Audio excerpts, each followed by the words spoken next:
My dear brothers and sisters in the risen Lord, second week of Lent, Thursday, day 23, 2025.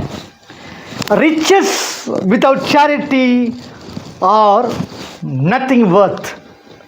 They are a blessing only to him who makes them a blessing for others, said by H. Fielding. The master was concerned with the one of his disciples who was becoming more and more materialistic and worldly. One day he invited him to his study and led him to his window. Pointing out to a playground, the master asked him, "What do you see?" The disciple replied, "I see a playground, a lot of children and men playing in it." Then the master took a little hand mirror and held it in front of his disciple's face. "Now tell me, what do you see?" The disciple said, "I see my face."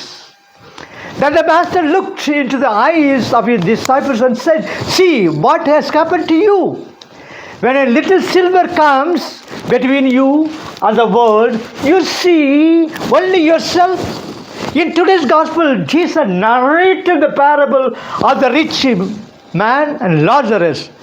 During this season of Lent, if this parable does not wake us up from our self-centeredness and insensitivity to people's pain, our slumber will wake us up only in hell.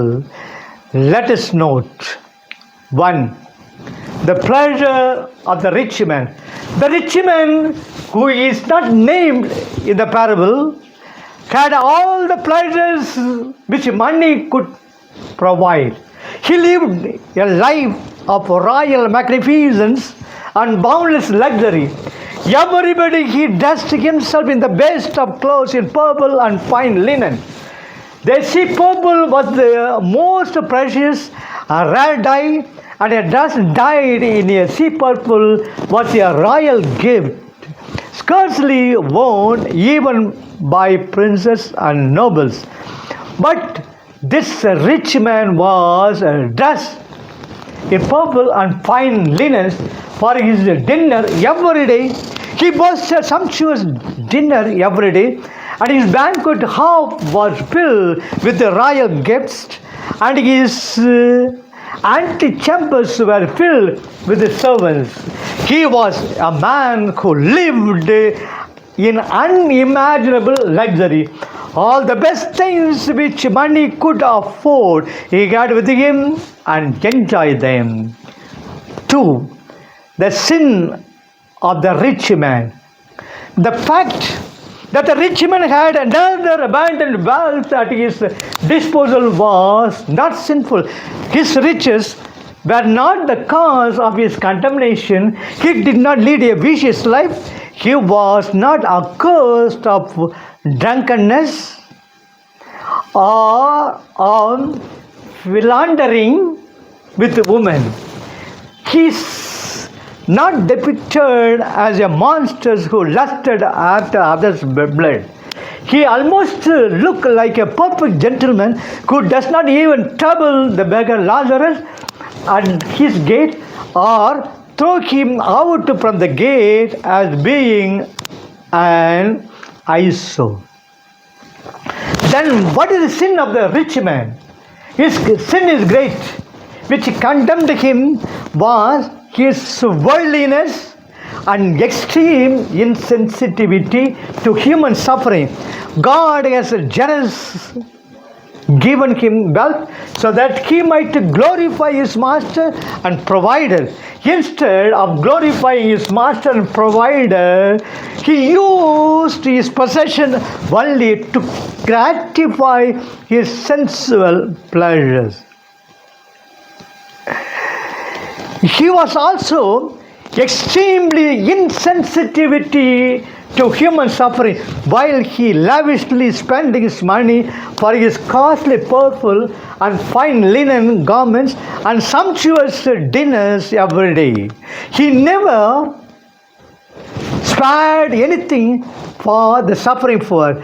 At his gate there was that a poor beggar Lazarus in all his want and misery, and this rich man never even acknowledged his presence, let alone ease his want and pain. The misery, the poverty and pain of others did not affect his sumptuous partying. He continued his daily partying without caring a bit for the misery of the other people. His worldliness and extreme insensitivity condemned and sealed his doom. Third, the condemnation of the rich man. While the beggar Lazarus saved better days after his death, the rich man was condemned to miserable existence in hell. Being in torment in hell, when he lifted his eyes, he saw Lazarus in Abraham's bosom. Lazarus was now in heaven and he in hell. His misery was aggravated by the happiness of Lazarus. The rich man was separated from Abraham and Lazarus by a huge chasm. He who did not care much to bridge the gulf between the rich and the poor man on this earth is now separated by a huge, everlasting, miserable gulf in hell. He showed no mercy upon this earth, and now mercilessly he is condemned.